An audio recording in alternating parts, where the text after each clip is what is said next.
I actually had planned on doing one of these things when the nominees for the Reggae Grammy came out. I actually had my notes, but I just never got around to doing it.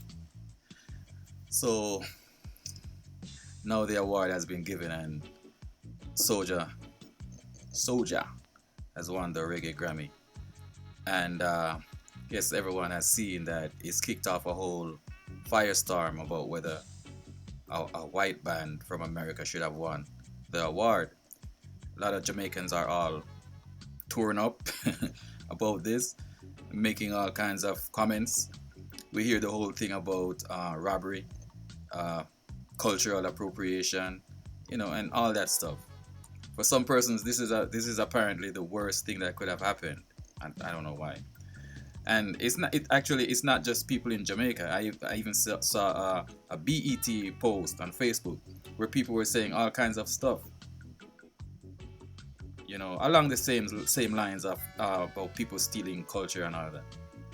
On the other hand, though, I've seen a lot of comments from Jamaican fans as well as other reggae musicians, which were congratulatory, and they clearly were in approval of Soja winning the award. For the people complaining, though, that Soja should not have won, personally, I don't get it. First of all, they were nominated. So if you're upset that they've won, then I guess you should have been upset that they were nominated. Because if you're nominated, then you have a chance of winning. So why weren't you upset when they were nominated? Did you assume that they could possibly be nominated but had no chance of winning? Because that's dumb, right? But how do you figure that the Grammy Award for reggae can only or should only be won by a Jamaican artist? Like how does that work? Because reggae music is done by many persons all over the world. Do you expect millions of people across the world to love reggae music and to listen to it, but they should not sing it? Are we crazy? Because if you love the music, that's the music you listen to. That's the music you're gonna be singing in your shower. That's the music that's gonna be pumping in your earbuds, right? You're gonna be singing along with it, and you're gonna have people who are good at it, but they shouldn't do it. Is that what you're saying? I saw one person saying that he was complaining. He was like, well, it's not like a Jamaican person could win a Grammy Award for rap music or R&B or anything like that. Well,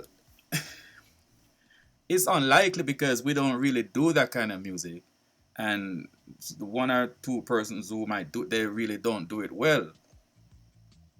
But if someone were, if a Jamaican were doing rap music or R&B, and they could do it well, they could do it in a way that they were comparable to any other rock or R&B musician, then yeah, of course you could win the award along those lines.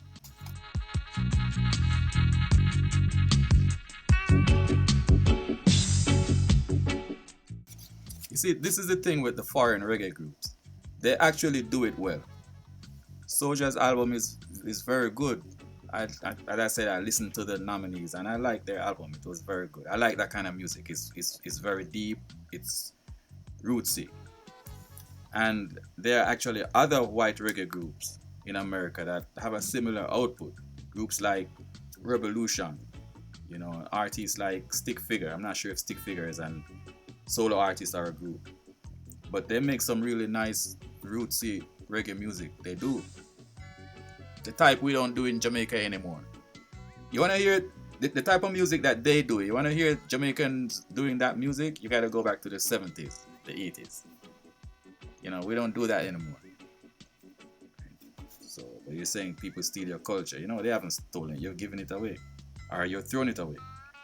I mean, even the media in Jamaica are prone nowadays to promoting this garbage music, trap dancehall, and all kinds of damn foolishness. Promoting artists who are more about freakiness, all kinds of nonsense. I think, as Jamaicans, I think we're more, as I alluded to before, I think we're good at throwing away what we have and then complaining that somebody is stealing our culture. To me, that's like being an idiot.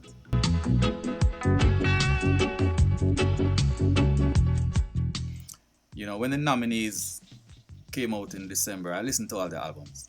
I thought it was a good lineup. I thought the winner would have come from either Etana, Sean Paul, or SOJA. I thought those were the top three in my estimation. Sean Paul, maybe I wasn't so sure. It's a really good album, but it's a dancehall album. You know, I'm not like, this is one of the things with the Grammy Award for reggae. I don't think the people who put it together, I don't think they really know what they're doing, because I'm not comfortable with throwing what we call a DJ and a singer into this, in a reggae singer into the same category. You know, like Sean Paul and Grams Morgan should not be in the same category. They are it's two different avenues. The reggae, that more authentic reggae, and what we call dancehall is two different things. You know what I mean? So Sean Paul and Spice should be in a category by themselves. But that being said, you know, I thought Etana, Sean Paul, or SOJA were the best three albums. But Jesse Royal album was pretty good. It was nice.